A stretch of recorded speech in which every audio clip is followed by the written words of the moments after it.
Welcome back to another reading and correcting with me, Kindar, the Tiger Writes, and Ty, the Tiger Supervisor.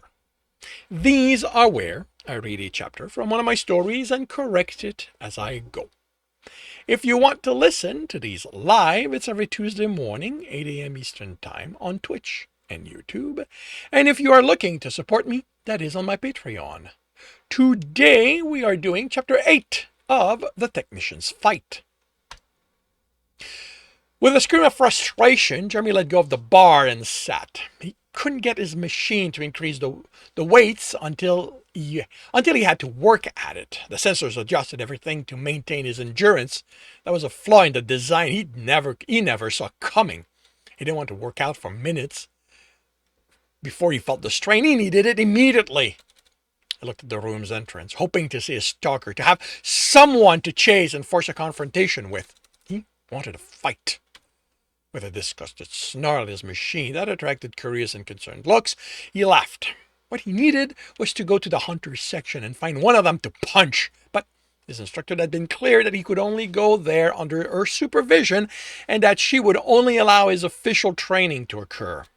That left him a gym. Kelsirians exercised by fighting, so they'd be able to take what he needed to dish out, hopefully. His tablet guided him to the closest one, where half the exercise mats were occupied by pairs of Kelsirians and half those numbers watching. One of them noticed him, and two approached. Technician Jeremy Bradshaw, the woman said, "Can we assist you?" He reined in his frustration-fueled anger as much as he could. "I need to work off some anger. I'm hoping someone here is willing to fight with me, so..." "We don't fight here," the guy with her said. Took a few breaths before he trusted himself to answer. "Exercise. That's a lot like how we fight back on Earth. I'm having a bad day and I just need to burn this anger." Burn off. To burn off this anger. The man repeated what he said in Kelsirian, and Jeremy realized the woman didn't understand English. So many people around him did, he forgot. He forgot there were others on the ship without a reason to learn it. "I can think of a better way too," she started. "He's an Earther," the man cut her off. "He's the captain's heart." Her expression made it clear she didn't understand why that mattered, but she didn't say anything. He might have punched her if she had. What happened here? "Oh, I can exercise with you," she said, "but I don't do so with claws." She raised her hands, and he realized she had gloves on. They were open at the palm, but the fingertips were covered. He looked at his gloved hand and took them off. It was so natural to wear them now it was odd not to. He left them with his jacket on a shelf by the mat. The coolness wouldn't bother him for long. "If I hit you too hard," he said, "let me know. Try to make this smile pleasant. I'm really hoping you can take what I need to dish out." The guy translated and she nodded. She came at him too fast to react in time, and he gasped from the punch at his side. "I'm sorry," she said. "I didn't think it would hurt you this much." "It's okay. I can take it." The man translated, then she looked dubious. He attacked her, and she blocked. He dodged her attack, and she barely reacted to the punch in her stomach. The block of her return slap staggered him, but as she stepped away, he attacked. He needed to get in the hits more than received them. That meant not giving her time to catch her breath. Her defense quickly turned sloppy, but her worry wasn't overly fearful. His punches weren't particularly effective. He caught black, brown, and white out the corner of his eyes. His glance in that direction was interrupted by her shoulder impacting his chest and sending him off his feet. He was certain he'd seen the glaring out of Gralgiran's friend as it happened, but he hadn't been able to turn fully. Good thing, he thought as he caught his breath. If he'd locked eyes with him, the guy would have run off. "How can you fight so long?" she asked, panting hard. He could still make him out by the entrance. "Human. We have endurance where you have strength." He acted up the pain slightly as he groaned. "But that shoulder hits too much for me." He sat while the guy translated. "I'm sorry. I didn't mean to hit you so hard. I just couldn't. It's okay. I told you I can't take it, but I think I'm done." He stood and didn't look toward the entrance. "Thank you for letting me do this." I feel better. He put his jacket on and took his tablet. The gym had private exercise rooms. If he had any chance of doing what Gralgiran had suggested, he needed to lure Tommy Remortoral into one of them. If nothing else, he'd be able to scream at the guy without anyone else staring. He walked away from the entrance and hoped his stalker would follow. The first room in the side corridor was available, and Jeremy reserved it. The door was a little further from the turn than he'd like, but he'd make it work. He set this side of the door to open with proximity and pressed himself against the wall.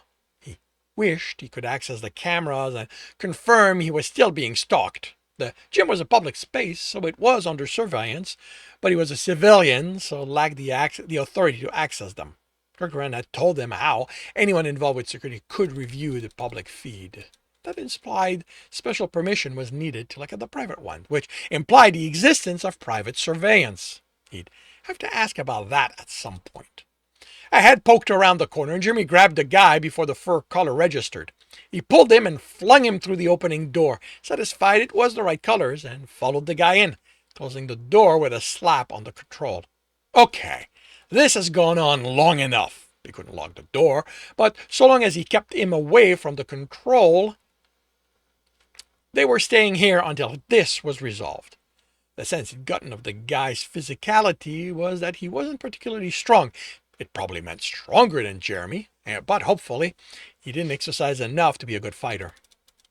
He was confident that with the hunter training he'd received, he could hold out against a Kelsirian who only exercised occasionally.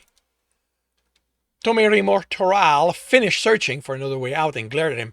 You think I'm scared of you? You're fucking scared of me enough not to confront me with whatever your problem is. My problem? Hi, I certainly am not. This is too verbose for a state of mind. I'm not the one spending the last months stalking around and glaring at me instead of throwing me in a room so I'll have no choice but to explain myself. No, you're the one who gets to enjoy a wonderful male. Keep him to himself like you're Arali Deremis Tokoran on his worst day. I have no idea who that is, and I'm not keeping him from you. Oh, no, you aren't. Oh, okay. Oh, no, you aren't. He said in a mocking tone, you and your monogamy don't care who Growl spends time with. What the fuck are you talking about? You think I don't know how you force him to be with you and just with you? I'm not forcing him to anything. Tommy Remortoral snorted. You think you're so fucking amazing in his bed no one else gets to enjoy him? That is not how I want this to finish, but this is the only thing the characters cooperated with. I'm hoping that in the second draft, basically this for how I need things to progress, how I want things to progress. I need the characters to turn physical, not a punch and claw kind of thing, but I need them to come close. I need this to go from physical, like arguing, to physical intimate. Like them close to each other. But they wouldn't cooperate, and I believe I was writing that after another chapter, and that's all the time I had left. But this kind of work, but I'm going to have to expand on it. But for now, that ends chapter 8 of Technician's Fight. If you are enjoying this, please leave a like. If you want to know when the next chapter will be up, subscribe and hit the bell. If you want to listen to these live, no, if you want to read this, it is available on Ream Story. And if you want to listen to these live, it's on Twitch and YouTube every Tuesday morning, 8 a.m. Eastern Time. Notes are in the links are in the notes, and with that, I shall wish you a good day.